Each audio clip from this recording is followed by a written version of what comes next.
It's one of the most anticipated phones of the year, for better or worse.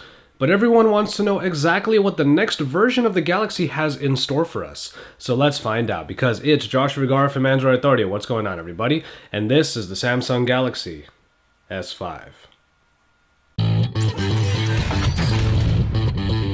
As is the case with plenty of the updates to flagship smartphones this year, much of what you remember from previous iterations returns, and in the Galaxy S5 there are some subtle but ultimately not too significant changes.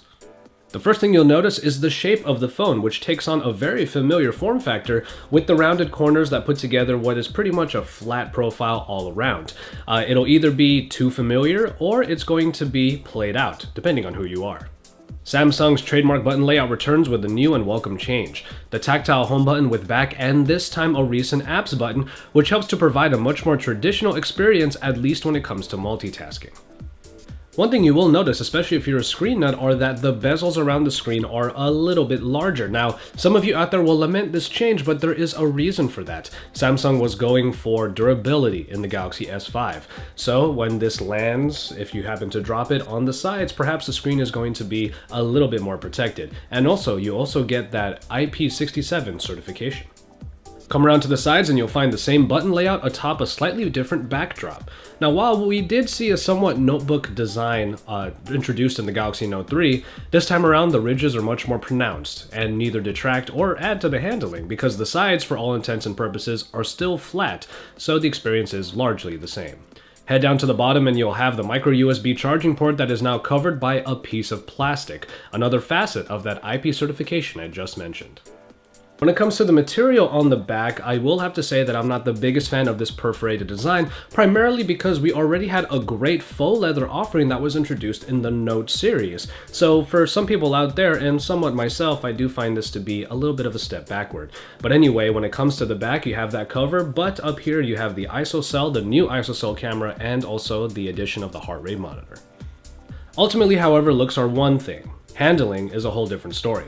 And in that regard, I have to give Samsung some credit because they believe in their design, and if it ain't broke, they don't necessarily have to fix it. The size of the phone, even with the 5.1-inch screen, is still highly accessible, as it is only marginally larger than its predecessor. If you were a fan of the handling experience of the Galaxy S4, you get largely the same deal here. It's an aspect of the phone that always strikes me first, the ease of use in one hand and the ability to reach most places on the screen because of the ergonomics. So if the looks of the phone are going to lose some points, maybe it redeems itself by having a form factor that is ultimately familiar, meaning that the learning curve on the Galaxy S5 is really not all that steep at all. Samsung continues its tradition of Super AMOLED displays by bumping up its size by 0.1 inches, and pretty much everything you may expect from this 1080p resolution screen with 432 pixels per inch is here in the Galaxy S5 display. Highly vibrant colors do justice to the updated version of TouchWiz, as colors basically pop out and punch you in the face. This kind of vibrancy is eye-catching to be sure, but can be toned down if you wish them to be. Viewing angles are as good as ever, allowing you to see elements clearly even in steep angles. And pretty much any and all media you're going to watch through this display shines through, so fire up games like Plants vs. Zombies 2 and enjoy yourself. Worth mentioning is the screen's ability to register touches from fingers even when you're using gloves, along with its ability to recognize a hovering finger for AirView capabilities. In performance, as is the case with all of the flagship updates this year, the Samsung Galaxy S5 sports the basically required processing package. The Snapdragon 801 clocked in at 2.5 GHz and backed by the Adreno 330 and 2 GB of RAM. Often we see comments regarding stutter and lag on Samsung Galaxy devices, but while they may have been occasional in the past, I would use the term seldom for this one.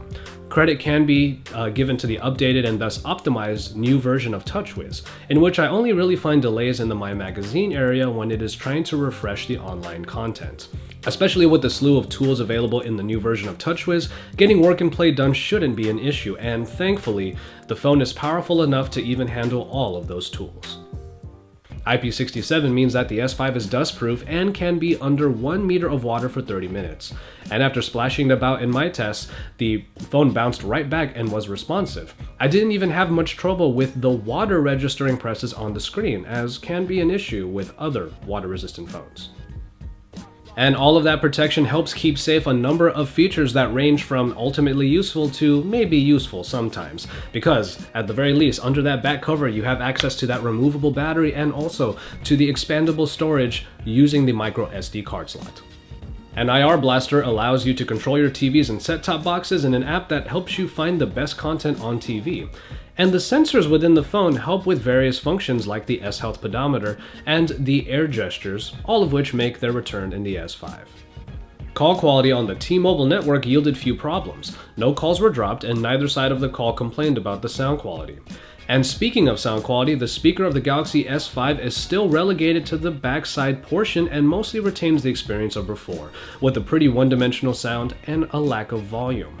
While it is possible to mess with the settings in order to achieve a slightly better sound, overall, the Galaxy S5 speaker just pales in comparisons to any of its competitors that have front-facing speakers. The main additions when it comes to the hardware are the heart rate monitor and the finger scanner, both of which are covered in feature-focused videos, but here's the gist. The heart rate monitor does add another layer to the S-Health Fold, but unless you're only looking for a snapshot of your heart rate from time to time, the single readings possible by the S5's HRM won't prove useful for anyone truly passionate about fitness.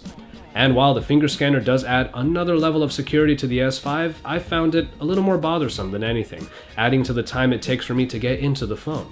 Perhaps when it is given more functionality than basically just unlocking the phone, I would use it much more. At the time of filming all of the B-roll for this video, I was using the phone pretty extensively, obviously, especially since I was taking it out for a camera shootout, so here is what my usage looked like once the battery hit 50%. So the average user will get longevity from this phone, while power users might be reaching for the power cord just in time for bed. And the ultra power saving mode might be your saving grace, as you are able to strip the phone experience to its monochromatic bare bones, limiting you to only some apps and settings at the benefit of having much more longevity.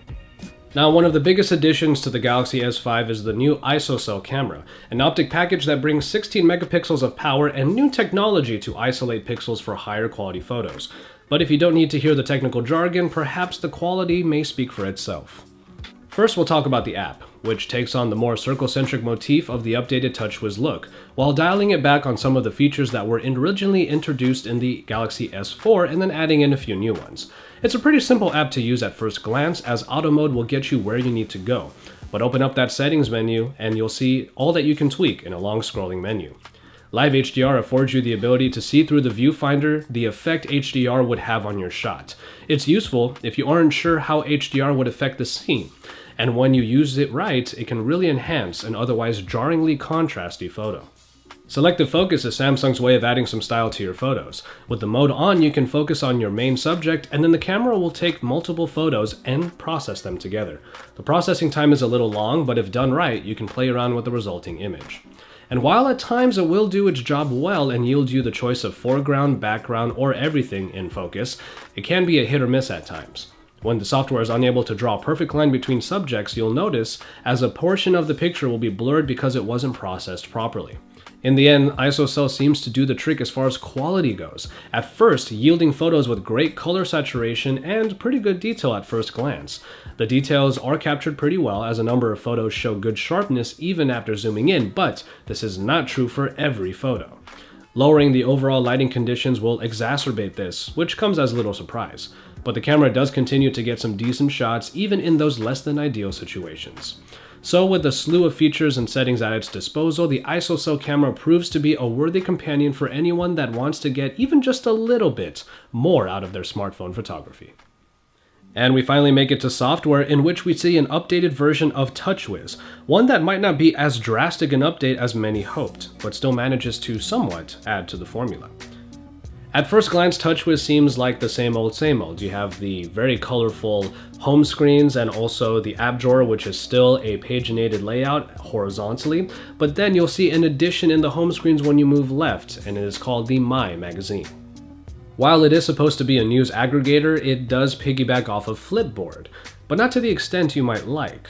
Even casual users of Flipboard, which is still a very powerful and stylish news application, will not be happy to know that their own setup notifications don't filter through the My Magazine screen. Instead, it pulls from a curated list of categorical offerings and then your social media outlets. More freedom of choice would have helped the My Magazine, which ultimately becomes a shortcut to parts of Flipboard that you probably don't use. Pull down that notification dropdown and you're going to see how the circles comprise the power widget. And when you bring it down to see all of the features available in your S5, you'll find that signature long list of particular toggles. Now, many of these will be familiar, but one worth mentioning is the toolbox, a small floating button which is much like a chat head that provides a quick shortcut to up to 5 different favorited apps. After that, we also have a download booster, which allows TouchWiz to download files larger than 30 megabytes using both your Wi-Fi and mobile data connection. It works extremely well, but don't get carried away or you'll use up all your data in no time. And all of these are found in a completely revamped settings menu that has taken on that circle motif as well. All options are also quite elegantly categorized in pull downs, making it easy to find what you're looking for.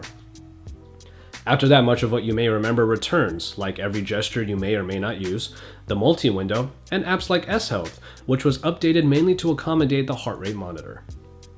What strikes me most about this updated version of TouchWiz is the fact that it's actually pretty smooth, and I found the performance to be actually quite good. The only thing that I'm really sick of when it comes to TouchWiz are the noises that it makes. All of those little noises that we've had since the Galaxy S2 are really played out, but those subtle changes that you find in here do afford it a little bit of freshness, at least until it doesn't feel fresh anymore. And after that, it pretty much comes down to TouchWiz being a little bit too familiar for its own good. But at least, it's pretty snappy, and it's still pretty reliable. The Galaxy S5 will be available for all the major carriers soon at the premium prices for their 2-year contracts, usually $199 in the States. Expect unlocked versions of the phone to range close to the $700 mark. And so, there you have it, the Samsung Galaxy S5. Now, a lot of you out there are probably not going to look at this phone as a proper upgrade. And how do I know that? Well, it's because you've sounded off on it already. And in quite a few ways, they're probably right. Some additions like the heart rate monitor or even the finger scanner still don't feel ultimately useful to me, and will probably sit in that Samsung bag of tricks marked Galaxy Syndrome, which includes a number of other features from previous iterations. It also might not be the best looking phone out, as for some it seems too similar to its predecessor, while perhaps somewhat regressing with its material choice. But for every finger scanner, there's an ISOCELL camera. For every design choice you may not like, there is now IP certification. And for every point lost for being unoriginal, there are points for familiarity. Half of you will like this phone, the other half will not. That's the reality of the Galaxy at this point. But there is one thing for certain. You probably know what it is you want. And if what the Galaxy S5 offers fits into your needs, then guess what? You're probably going to love this device. And for everyone else out there, we do have the benefit of quite a few other choices in the smartphone game. But as far as the Galaxy S5 goes, I would encourage you to still give it a try and see for yourself. Stay tuned to Android Authority for all of the best coverage, from our reviews to our comparisons to all of our future coverage of these flagship devices. Drop us likes on our videos because we love to see those thumbs up, and subscribe to our channel if you haven't already. And when you're done with all of that, head on over to AndroidAuthority.com for even more in-depth coverage, because we are your source for all things Android.